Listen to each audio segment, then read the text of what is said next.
साल पूरा होने पर शायद 9 सवाल पूछे गए।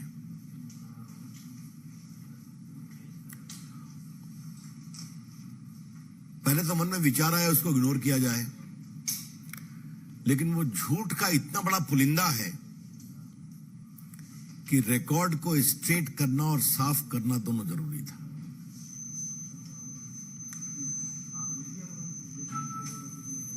कांग्रेस पार्टी के द्वारा जो सवाल किए गए हैं, it is a bundle of lie and mountain of deception.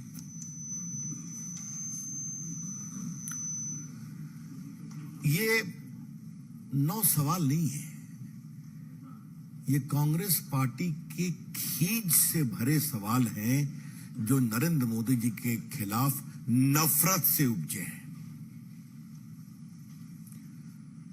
These are not questions arising out of criticism, which is their right to do, but are the result of a pathological hatred against Narendra Modi ji. घृणा साधारण नहीं, ऐसी घृणा कि नरेंद्र मोदी जी के बारे में कुछ भी कायदे का सोच नहीं सकते हैं। अभी जो नए संसद के उद्घाटन पर चर्चा हो रही है, उस पर काफी बोला गया है, आपने भी बोला है, लेकिन आज जो उनके द्वारा सवाल किए गए हैं, पहले मैं पीड़ा के साथ उन्होंने कोविड के मिसमैनेजमेंट का सवाल उठाया है। कांग्रेस का यह सवाल बेशर्मी की पराकाष्ठा है, सिर्फ झूठ नहीं। आज उन्होंने लॉकडाउन के बारे में भी सवाल उठाया है, जबकि पूरी दुनिया क्या मानती है कि भारत का कोविड मैनेजमेंट दुनिया में बेस्ट रहा है। जिस तरह से ऑक्सीजन एक्सप्रेस चला, जिस तरह से वैक्सीनेशन बने, जिस तरह से बाकी सारी व्यवस्था की गई, जो भारत में कुछ नहीं बनता था उस समय, उसको एक फास्ट ट्रैक किया गया। आज पूरी दुनिया उसको उसकी तारीफ करती है, और मेड इन इंडिया वैक्सीन आज 100 से अधिक देशों में गए। अभी जो पीएम गए थे पैसिफिक आइलैंड, तो भी देखा गया कि लोग किस तरह आदर से उस पूरे सहयोग को याद कर रहे थे। कांग्रेसियों ने भी तो शायद वैक्सीन लगवाया कि नहीं लगवाया है। 200 करोड़ डोज वैक्सीन लगे हैं, और शायद आप लोग भूल गए, ये मुझे आपको याद करना जरूरी है कि ये भारत में ही हो सका कि आपके मोबाइल पर आपको इंटीमेशन आता था कि आपका पहला डोज इस तारीख को यहां लगेगा और दूसरा डोज यहां लगेगा। शायद कांग्रेस में लगवाया होगा, स्वाभाविक है। राहुल गांधी में लगवाया, बहुत लेट से लगवाया, शायद बहुत बाद में अखिलेश जी में लगवाया। आलोचना करिए, लेकिन आलोचना में आप देश के अंदर के संकल्प को क्यों कमजोर करते हैं? यह बहुत बड़ा अपमान है उन लाखों सेवा कर्मियों का, डॉक्टर, नर्सेज, सफाई कर्मचारी, एम्बुलेंस चलाने वाले, जिन्होंने देश को बचाने की कोशिश की। इसके हम बहुत भर्त्सना करते हैं। आज थोड़ा मुझे बड़ी हंसी आई कांग्रेस की टिप्पणी देख करके कि भारत की अर्थव्यवस्था बहुत गड़बड़ाई हुई है। मैंने सोचा कि इस पर कहा क्या जाए, तो कांग्रेस वालों, आपकी सरकार में भारत की अर्थव्यवस्था फ्रेजाइल 5 थी। नरेंद्र मोदी के 9 साल में भारत की अर्थव्यवस्था दुनिया की टॉप 5 है। यही तो अंतर है। Indian economy was a part of fragile 5 during the Manmohan Singh government, and it has become the top 5 in the world. England से भी आगे निकल गए। आज मैं एक ही आपको जानकारी देना चाहता हूं कि 14 में भारत की अर्थव्यवस्था $1 ट्रिलियन थी, अब $3.5 ट्रिलियन क्रॉस कर गई है। आज देश में 50 लाख करोड़ से ज्यादा विदेशी मुद्रा भंडार है।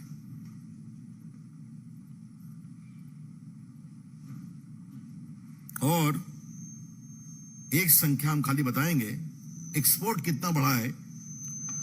भारत में 36 लाख करोड़ रुपए का सामान एक्सपोर्ट किया गया, 36 लाख करोड़, जबकि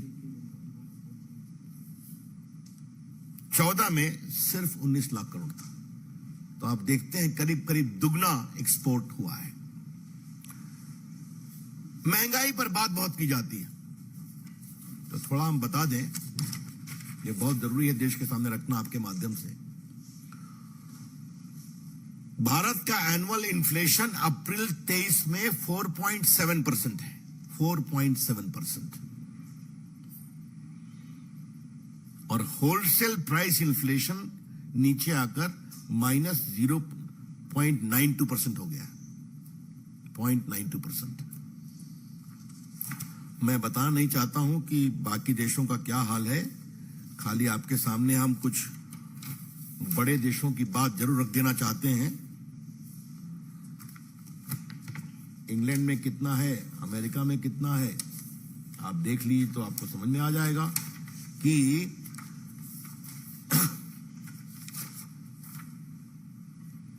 यूएस में 8.9, ऑस्ट्रेलिया 8.5, फ्रांस 17.5, स्वीडन 21.2, जर्मनी 23.5।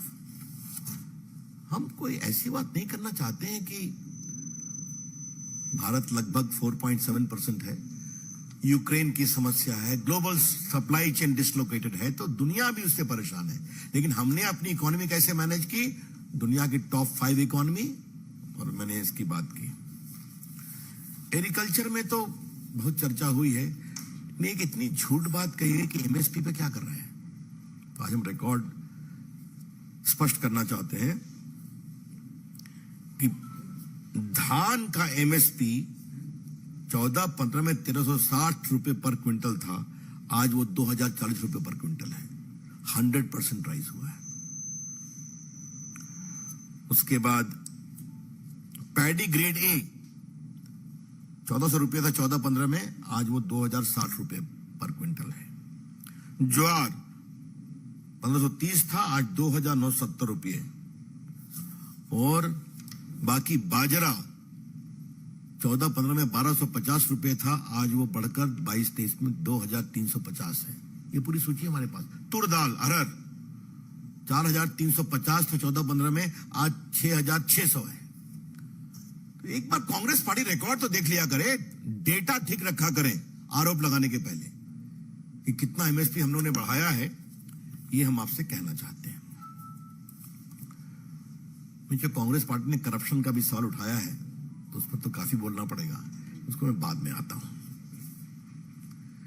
एक जो बात कही कि भारत में मैन्युफैक्चरिंग कमजोर हो रहा है, तो जरा ये हम आपके सामने जरूर रखना चाहेंगे कि भारत में मैन्युफैक्चरिंग का क्या हाल है। 16,000 करोड़ का डिफेंस एक्सपोर्ट हो रहा है कि नहीं। और एक विषय जिससे थोड़ा मेरा जुड़ाव रहा है उस विभाग के मंत्री के रूप में, आज भारत मोबाइल मैन्युफैक्चरिंग में दुनिया का 2nd बिगेस्ट मैन्युफैक्चरर बना है। और आपको जानकर खुशी होगी कि 22-23 में $11 बिलियन यानी 90,000 करोड़ का मोबाइल एक्सपोर्ट किया गया है। इसमें 4-5 लाख लोगों को नौकरी मिली है। प्रोडक्शन लिंक इंसेंटिव होने के बाद ये आगे बढ़ा, जिसमें 70% महिलाएं काम करती हैं। 70% फोन की निटिंग में उनकी बहुत बड़ी भूमिका होती है। और ये एक सोची समझी रणनीति थी कि भारत को थाईलैंड, वियतनाम और चाइना की तुलना में कॉस्ट कम करना था, इसीलिए पीएलआई स्कीम आया। और आज देखिए भारत कहां से कहां पहुंच गया। अभी टिम कुक आए थे ना, एप्पल कंपनी के मालिक, उन्होंने क्या कहा, India is a digital great growing market for us. तो जो भारत में एक्सपोर्ट बढ़ा है, तो आपको जानकर एक संख्या खाली मैं बता दूं, 2014 में भारत के 78% मोबाइल बाहर से आते थे। 78%। और आज भारत के आवश्यकता का 99% मोबाइल मेड इन इंडिया से आता है। अब 1-8% कुछ लोग बाहर का मोबाइल लेते होंगे, उनको शुभकामनाएं। तो उसमें नौकरी मिली, उसमें टैक्स आ रहा है, उसमें इन्वेस्टमेंट आ रहा है। ये क्या बातें कही जाती हैं। एक जो भारत की एक और बहुत विशेषता है, जीएसटी पर भी सवाल कहा गया है, क्या कहते हैं वो, गब्बर सिंह टैक्स। हाँ, ये राहुल गांधी का तकिया कलाम है। अप्रैल 23 में भारत में 1,87,000 करोड़ का रेवेन्यू आया है जीएसटी से, हाईएस्ट एवर 1,87,000 करोड़। और सिर्फ 20 अप्रैल को 28 करोड़ रुपया आए हैं एक दिन में, हाईएस्ट एवर। और कांग्रेस के मित्रों, जीएसटी जब आती है तो राज्य को भी तो फायदा होता है। वो सारी सूची हमारे पास है। तो आज देश की इकोनॉमी क्लियर हो रही है, क्लीन हो रही है। और ये देखिए, 2 आंकड़े देकर के मैं इस चैप्टर को खत्म करूंगा। डायरेक्ट बेनिफिट ट्रांसफर में 22-23 में 6,68,435 करोड़ रुपए, 6,68,435 करोड़ रुपए सीधा बैंक अकाउंट में भेजे गए गरीबों के। लगभग 45 करोड़ बैंक अकाउंट खुला है 312 स्कीम में। और कितना सेव किया गया, 2,73,093 करोड़ रुपया सेव किया गया, जो बीच के लोग मार लिया करते थे। और दूसरा, फिनटेक मूवमेंट में आपको जानकर मुझे खुशी होगी बताते हुए कि भारत का जो फिनटेक मार्केट है वो दुनिया का सबसे बड़ा है, वन ऑफ द बिगेस्ट है। $50 बिलियन 21 में था और 25 तक बढ़ के $150 बिलियन हो जाएगा। और डिजिटल पेमेंट भारत में $10 बिलियन का है। तो क्या डिजिटल इंडिया, क्या डिजिटल पेमेंट, क्या जीएसटी, क्या मोबाइल मैन्युफैक्चरिंग, क्या किसानों की। अब जहां तक नौकरी का सवाल है, मुझे एक बात कहनी है। आपको मालूम है 4.5 करोड़ रुपया तो एम्प्लॉय प्रोविडेंट फंड से आता है, उसका एक रिकॉर्ड है जो फॉर्मल लोग हैं।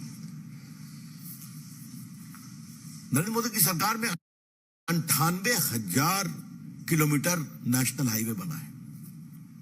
तो नेशनल हाईवे बनता है तो लोगों को अवसर रोजगार का मिलता है कि नहीं। भारत स्टार्टअप इंडिया में दुनिया में कहां से कहां 1 लाख स्टार्टअप है, उसमें 100 से अधिक यूनिकॉर्न है। यूनिकॉर्न का मतलब क्या होता है, $1 बिलियन उनका रेवेन्यू, 7,000 करोड़। उसमें कितनों को नौकरी मिल रही है। मैंने मोबाइल की बात आपको बताई, इलेक्ट्रॉनिक की बात मैंने बताई आपको।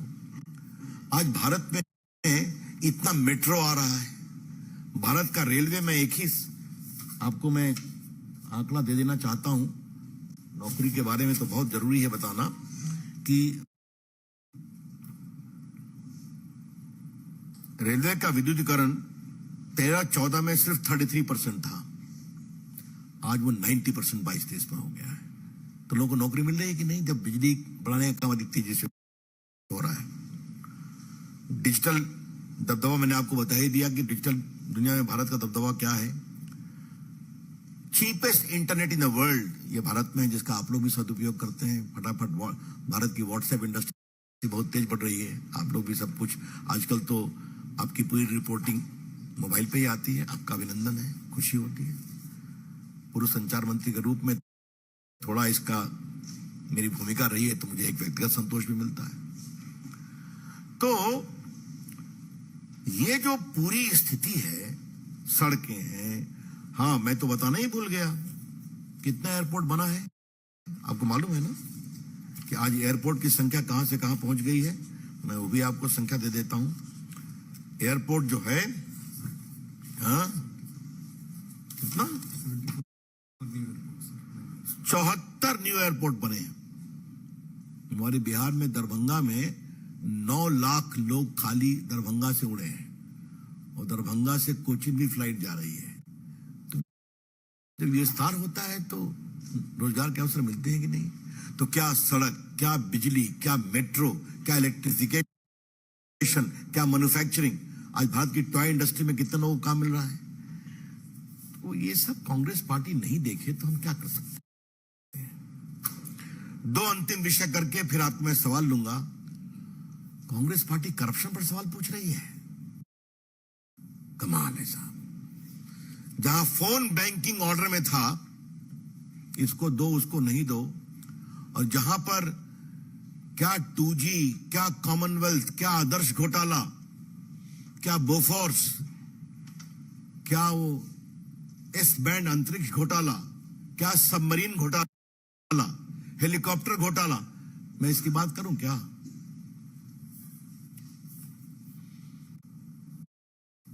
दो बातें मुझे कांग्रेस के बारे में आज करनी है। हम लोग पंच तत्व की बात करते हैं ना। ये शरीर 5 तत्वों से बना है, जल, थल, नभ, वायु, अग्नि। और अपने संस्कारों में ये सोच है कि जब ये 5 तत्व आप अंतिम विदाई करेंगे तो उसी में समा जाना है। इसकी शास्त्रीय व्याख्या भी है, सृजनात्मक व्याख्या भी है। कांग्रेस पार्टी पंच तत्वों को बड़ी ईमानदारी से विश्वास करती है, लेकिन उनके सहयोगियों ने कहा कि पंच तत्वों का सही सम्मान तब तक नहीं होगा जब तक 5 तत्वों में भ्रष्टाचार नहीं होगा। उन्होंने इसको करके दिखा दिया। मैं बताना चाहता हूं,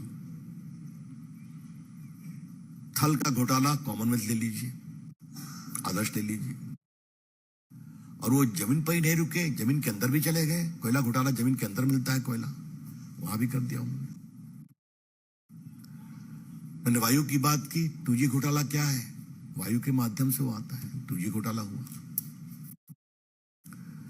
अब आप देख लीजिए, नभ में तो हेलीकॉप्टर घोटाला कर दिया उन्होंने, हेलीकॉप्टर तो आकाश में उड़ते हैं। जल में तो सबमरीन घोटाला। और जहां तक अग्नि का सवाल है, तो दामाद सिंह ने जो जमीन लिया बीकानेर में, जिस पर 3 FIR चल रहे हैं, बाकी कार्रवाई हो रही है, वो कहां से था? हम यहां लगाएंगे सोलर प्लांट्स, किसानों की जमीन ली गई। तो इसीलिए मेरे मन में एक बात आती है कि जिंदगी में ग्रेडिंग बहुत होती है। कांग्रेस ने अपने लिए 4C ग्रेडिंग चुना है। Cut, commission, corruption, Congress. The Congress grading is 4C, cut, commission, corruption, Congress. यह है कांग्रेस। और वो आज जब देश की इकोनॉमी इतनी ओपन हो गई है, पूंजी निवेश आ रहा है, दुनिया भारत को विश्वास कर रही है, तो इस तरह की बातें करना बहुत दुर्भाग्यपूर्ण है। एक बात मुझे कहनी थी, कांग्रेस पार्टी PSU की समर्थक है और बार बार LIC का विरोध, बार बार स्टेट बैंक का क्या टिप्पणियां की गई। तो आज मैं पत्रकार मित्रों को एक आंकड़ा दे रहा हूं। मार्च के क्वार्टर में LIC का प्रॉफिट 13,428 करोड़ रुपए का है। 13,428 करोड़। यह प्रॉफिट 466% बढ़ा है पिछले 2,371 करोड़ के प्रॉफिट से सेम क्वार्टर में।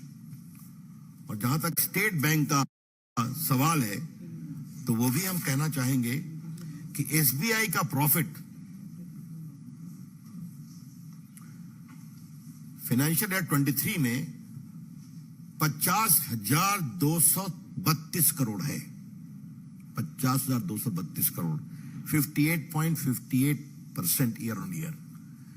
तो जो संस्थाएं देश के लिए अच्छा काम कर रही हैं, उसके लोग आलोचना करते हैं ये किसी के पीछे लगे हुए हैं।